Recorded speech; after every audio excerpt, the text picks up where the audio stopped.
Mayong buntag mga kawalwal no, Luzon, Visayas, Mindanao. Ana hinahinay tag open sa tong area mga kawalwal oh. Diri sa atong payag nag-clearing ta. No, hinahinay. Na natay drum, na natay mga tools pangdala na tong anam-anam. Sprayer. So dito ta sa akong gi-clearingan nga plano na kong paliyahan. So diri ta no, nagplano nga magtanom sa isa lang kalata nga paliya. 250 seeds no. Morning area ha. Nagsugod na tag clearing sa tudling niya no. Umanyang unang row, sugod na tag bugkal dito. Hanto ni dito. So around mga 1,000 square meter siguro to. Mao gini mga kawalwal no. Sa magsugod pa ta perti magnutas area. Kumaw pa gini no una na tong procedure. Iyuhan na tong tudling, atong cultivate ang yuta. Pagkahuman pabayaan nato no or kanang ipapahuway na tong mga 4 or 5 ka adlaw or isa ka semana para sa init no ato sang pahungawon kay naani mga microorganism sa ilawom no hanto din dito. So mga pila lang kan ikaros ato ning atong iphuni og pila ka kuana. Pero karon kanisa. So kada row lang ta magkuan. Ang kanang tabla nga inyo nakita i-herbicide na lang na kay may problema na.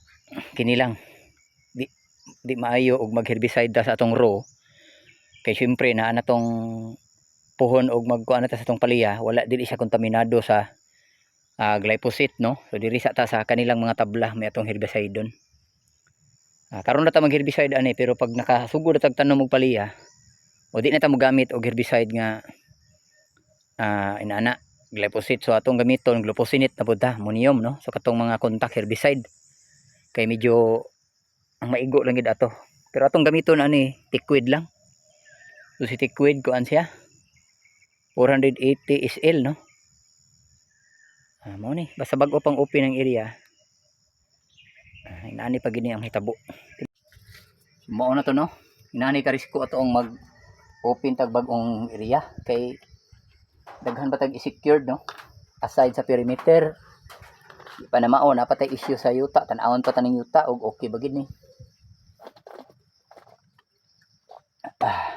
Wala ba kay tay problema diri. So salig lang kita sa Ginoo no mga kawalwal kay mao ram gani nahibaw sa tanan diha kita mo sandig niya sa atong mga problema na ma-encounter diri sa ato ang area. So dito lang sa Takutob no, update lang tamo unsay dagan pohon. Ang nahitabuan ni ron mga kawalwal mintras sa pahuway pa ta kay gikan ta nagbugwal pa man human daghan pagbugwalon nun. So karon pahuway ta magkuan ta magbaging ta no sa atong seedling sa talong. Nahinay tag baging isa lang ka karton no sa kalibo ka buok. So down saging atong gamiton mga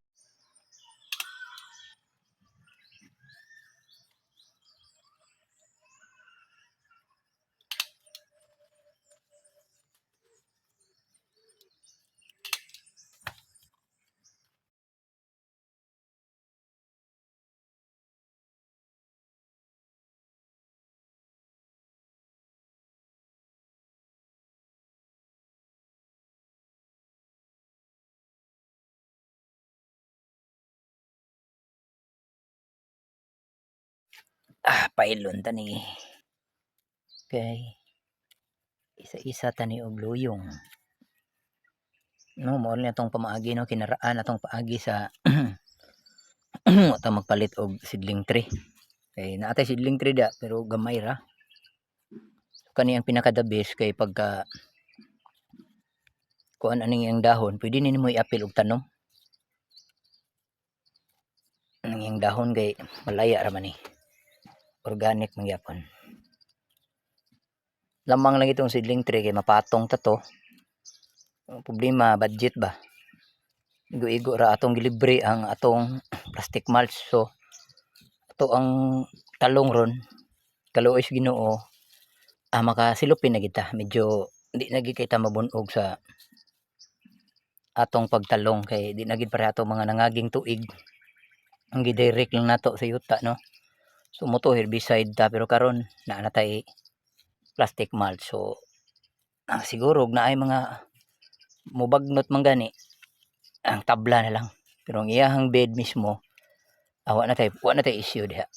So nilang, pero ang una na tong kuan latag nagkuan pa man ta, nagkultivate pa ta sa atong paliyahan. So si paliya na to pag kita mahuman no, sige patag kuan kanilang gipahabol lang ni nako kay time nga ini gaudto init, so diri ko mudasmag no para nagyapon tay agi atong daily routine mamonitor na to no, naman yung mga basin siguro kaabot ning mga 2,000 ako ang liso kay sobra pa man to atong niagi. Ade na mga kawalwal no, nagbuhat na tag soil medium. So atong soil medium uling ako ani kanang yuta ni siya nga gitabon sa uling, so na sobra pa ni sa solorize, gikuan ni siya, giluto na gini siya nya karon na atay kini tambok man nga yuta diri, so ato lang siyang saglan no, sagol ta og garden soil kay kaning yuta diri mura gini garden soil, humok sandy loam soil ning ato ang yuta diri. So pwede na ta magbudbud og anam-anam no, so inani ang akong pamaagi mga kawalwal no, magkuan ko magbutang sa ako ang kani ato ang baging. So ato lang gid nga ato lang ihalog tarong no, anagay po yung mga kuan mga kahoy nga nakuan siya na uling no, uling siya nga mga murag ng kristal. So hinahinayon lang tani mga kawalwal hantod mapuno no, aron pagkapuno niya ug maulan na ni siya ma-compact pa ni siya gamay, so di ni gini siya ingon nga idasok na to no, di pareha atong mga baging nga tradisyonal nga ila gitong imanuman no, idasok nila so maglisod og lihok ang ugat ato no, so kaniya to di yun kinahanglan buhaghag niya to kung mahimo ayagon, pero kani di na kinahanglan ayagan kay pino na kay diri para buyag na gid ning atong kuan, wala jud ko issue nga nakuan diri. May lamang hinaot nang unta ta nga di ta ka encounter o grabing mga sakit, unta makontrol lang pod nato no. So mo niya tong buhat no, hantod nga mapuno siya anam-anam lang, lagi di nato maiwasan no nga naagi mga tumba inigbutang, so hinahinayon lang gyud hantod nga so ni pilingan ta gini tanan hantod na ma-okay siya no.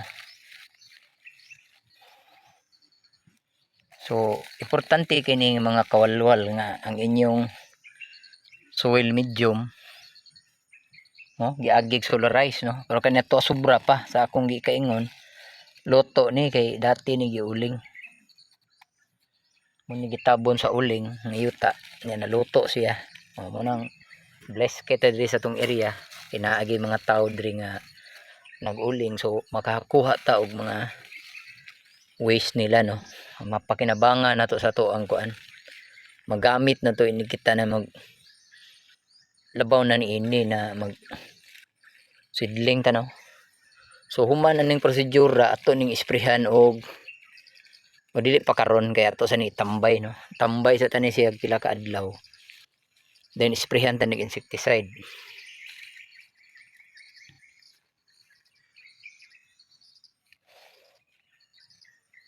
So ani lang ana ang pamaagi nato no, simple lang kayo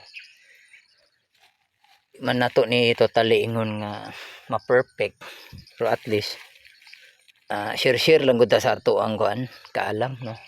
So mao ni akong pamaagi unta makatabang no, mga farmer na to diha sa Luzon, Visayas ug Mindanao no, especially na sa Moa sa Cebu no,